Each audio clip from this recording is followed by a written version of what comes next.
Good morning everyone and welcome back to my channel. In today's video, what we're going to talk about is what you want to do when you're starting a dropshipping business. So before we get started, make sure to subscribe because I put out videos not every day because my phone keeps playing games on me, but I try to put videos out every day. So make sure to subscribe. The first thing that I want to do, and I didn't even put that in my notes, but it's very important, if you want to succeed in dropshipping, you want to not give up, because chances are you're going to have trouble at the beginning making some sales. Obviously, if you watch my videos and other videos, it's going to help you out, but I can't guarantee you success straight away, so you have to keep going, and there's a learning curve to it, so make sure you have that in mind. The next tip is you want to find a niche. So there are two ways to find a niche. The very first one is there's a huge trend going on, or at least a trend going on, and you know about it. Fidget spinners was the biggest one lately, and that's a huge trend. Everyone knows about it, so if you catch that one early enough, you're gonna make a ton of sales and you're gonna feel very good about it. The second option, because the first option doesn't occur very often, so the second one is you want to find a niche where people are passionate about it. For instance, cars, because a lot of people love cars, including myself. Guns, for example, because that's like a very controversial one. People love them, people hate them, and since it's very controversial, it can help you make a ton of sales because people are going to comment and the engagement is going to be huge. So guns is a very big one, so if you're interested in that one, you could jump into it. There's money to be made there. Or gaming, for example. Have you seen how many Facebook pages there are about gaming? How many Instagram pages there are about gaming? These pages are huge. People talk about it everywhere. There's tons of YouTube channels about them. So gaming is a huge one. If you want to sell gaming stuff, you can get into that. So these are just some examples, but just something that people are passionate about, because if you're not passionate about something, you're gonna go down to the local store and buy something that you need, for instance, food.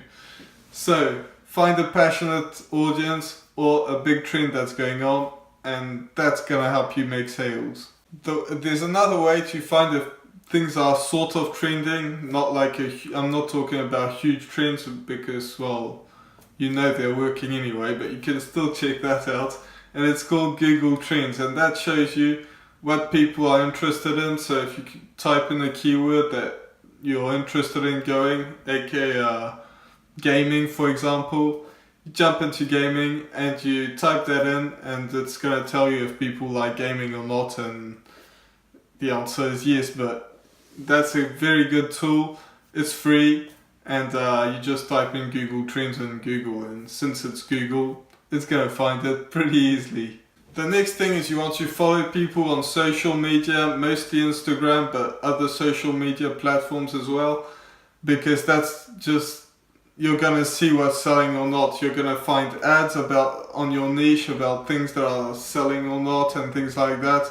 And if you see ads about something over and over again, that's probably because they're making sales. And if you see the comments that are good and that aren't fake, and you can check my other videos, and I've made some videos about how to check that engagement isn't fake, but you can check that. If people are making ads over and over again on that topic or on that product or on that niche, that means that you can make sales too. So obviously you don't want to make a bad ad, but you can make sales. The next thing is you want to make sure that you know who you're going to sell to. So if you have a product, and I've seen this in so many places, most of the time it's not that big of a deal, but that's kind of where you find if your niche is good or not.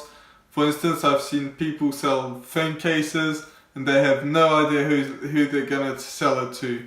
So if you're in that niche, phone cases, I've made a video about this. It's not a niche, But that's a great example. So if you're just trying to sell phone cases and you don't know who to sell it to, that's probably the first thing that you want to do. So find an Instagram influencer that's good and sell something that people are interested in. If you sell motorcycle stuff, go to your motorcycle pages, but phone cases, well, nobody cares about them, so there aren't many influencers. Then you want to build a good store, and like I've made a ton of videos about this as well, but a good store is one that doesn't look scammy, there aren't a ton of pop-ups going on, and it just feels very serious and very engaging and just not scammy. So that's very important. I've made so many videos about that, but these are kind of the main key points, and don't have like bad photos and things like that. Same thing goes for your social media platforms. Social media platforms, if you have like a white background on everything on Instagram with a caption that doesn't mean anything, and there are a ton of things that could go wrong, but make it look good. Find good pages that have a ton of followers and do something like that, at least get some inspiration. That's in your niche, by the way. Don't go in a luxury niche and then do the same thing on your vegan page. But so you want to go somewhere in your niche, find good influencers and sort of copy them, but not do the same obviously, but do something close. Don't have just white backgrounds, because that's good for your store but it's not good for your social media. So that's that. The next thing that you want to do if you want to succeed is follow my YouTube channel. If you're not following my YouTube channel, you're probably gonna fail. I'm just joking obviously, but make sure you're subscribed, and I'll see you in maybe tomorrow's video, or if it works out, because sometimes it doesn't seem to be working. So I'll see you in tomorrow's video, and cheers.